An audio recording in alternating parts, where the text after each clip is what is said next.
Good morning. Welcome back to Plugged In, a lesson about dealing with storms or leaning on the one that helps us during the storms. Right after this.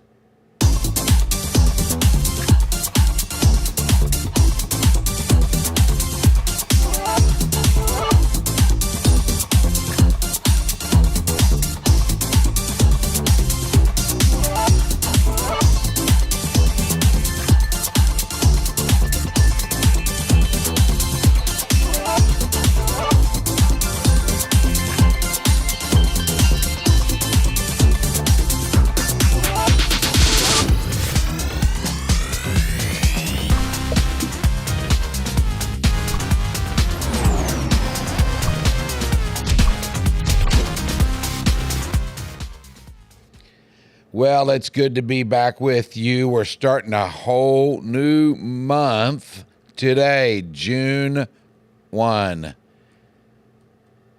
Time goes by fast, doesn't it? My goodness. Half the year is, well, almost done. Here we are in the 6th month. I hope that you had a good, restful, maybe relaxing, maybe even enjoyable Memorial Day weekend. You had to probably navigate the storms last week, maybe some of the raindrops. We've definitely had our share of rain. We did need it.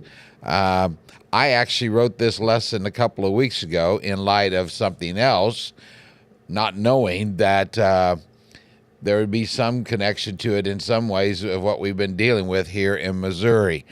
I don't know where you're at as far as when it comes to storms. I've never really been scared of storms. That doesn't mean that I am one of those individuals who looked at pursuing a career of jumping in a truck and chasing storms. Watching those movies, I know that there's movie part of it, but then there's real reality of those who are storm chasers. When I was younger, we would listen to KTTS for our storm report. They had this thing called the Go Patrol, and they were out in the middle, and they were telling us what was going on, and I'll refer back to that in just a few moments. But I'm just saying, I just never really ever allowed storms to bother me. When the sirens go off, I pay attention to that. But to be really honest with you, when the sirens go off, I'm usually one of the very, very last to go in for some shelter. Maybe there's a little bit of stubbornness. I want to see what's happening. I want to know what's happening. I think I probably would have taken shelter a lot quicker in 2011 if I would have been in Joplin for that tornado. I know that in 1983, our little community in Springfield was hit by a tornado, and that instance, my dad came running in and said, take cover. And when my dad said, take cover, well, you did. I tell you all this because, on the other hand, my mom, she's gotten better through the years, but, well, let's just put it this way. When the meteorologist starts telling you that there's a storm in Oklahoma, she starts preparing for duck and cover. I remember when I was in the 70s, we were growing up, and we didn't have a basement at our house. And there would be a storm, just a major thunderstorm brewing, and maybe the threat of a tornado. And the radio would come on, and my mom would be listening to it. And it might be even in the middle of the night, and she would gather up the kids. Now, my dad would eventually go as well, but he was not always in a good mood when he did so because he thought it was a little overkill. But here's the crazy thing. We didn't have a storm shelter close. What we did is Mom would pile my sisters and I up into the station wagon, and we would drive. Now, we live when I was growing up, we lived over off of Battlefield and Campbell area. We would drive downtown. At that time, there were the Sears building and other buildings that had underground garages, underground parking. And that's where we would go. Now, to me, it was an adventure. We were getting up in the middle of the night, going off, for safety. Looking back on it, if she didn't like the storms, why were we driving in them? And second of all, what would have happened if we were seeking that place for shelter? Well, and the storm would have hit there in such a way that, well, we could have been crushed. I don't know. Those are just memories. But here's the thing. We know that storms are going to happen. And here in Missouri, you never know what the weather's going to be like. Okay? Right now, it's beautiful. It's going to change. Sometimes it changes daily. Sometimes it changes hourly. My whole point is this. In Mark chapter 5, we have this story of the disciples who are facing a storm. It was not an uncommon thing. In fact, it was pretty much a daily occurrence. These fishermen would be out on the Sea of Galilee, which basically sat at 680 feet below sea level in a bowl-type shape. And what would happen is, during the day, these storms would come up. And, of course, they didn't have radar and sirens like we have today of warnings. It would just pop up. And when it popped, man, sometimes they were terrible. Well, one particular day, these men are out on the boat, and Jesus is with them, and this storm pops up. And, I mean, they start to panic. They're scared to death. They're rowing as hard as they can. They don't know what's going to happen.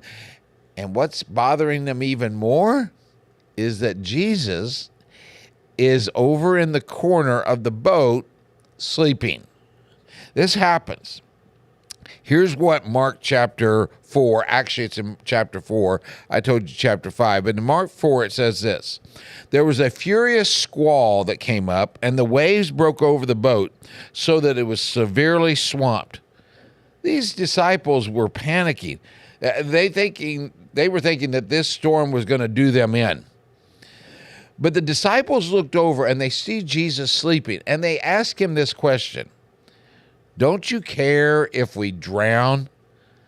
Now, what a silly question. Of course he cared. I mean, Jesus had already proven to them many times already in his ministry how he cared for people. He had shown them the miracles that he had done. But Jesus then spoke 14 words to these men. And those 14 words brought about a calmness, and it also brought about some self-evaluations for the men in the boat. Here were the words: quiet, be still. He wasn't saying that to the disciples. He was saying that to nature. He was saying that to the storm. And all of a sudden, it stopped. Nothing. The clouds rolled away. There was no more thunder. There was no more rain. They were now on the lake in peace. He then asked them this: why are you so afraid? Do you still have no faith? Storms from nature fascinate us all. Storms of life we could do without. None of us like the storms of life that we go through. The death of a loved one, a split in the family, a parent who is moving away, a pink slip from work, a life-changing diagnosis from the doctor. All of these and many more we wish we did not have to encounter. Right now, I know of a family in our church who's dealing with having to make a decision about a daughter of theirs who is going through some health issues, and it is really a touch and go possible for this week. And that's some tough decisions. And we wish we didn't have to do that. And the truth be told, not every time, but once in a while, we might at least wonder, does Jesus even care? Does he care that we're going to drown? I want you to know something. He does care. And in him is peace. We need to understand something. Sometimes we mistake peace as being something instantly taken away, someone being instantly healed. That is not always the case. But what Jesus does is he gives us a peace to deal with whatever it is we are in the midst of. Jesus does care. He cares because he loves you and I. So no matter what you're dealing with, you can call out to him. He might not erase the storm in your life, but the storm is there to test your faith and to help you to mature. Don't ever wonder if he cares. You're special to him, and he loves you. It's just something for us to begin thinking about for this first day and first week of June 2026. Thank you for joining with us. Hit like and share. Tell others about this. And we will see you next week on another episode of Plugged In.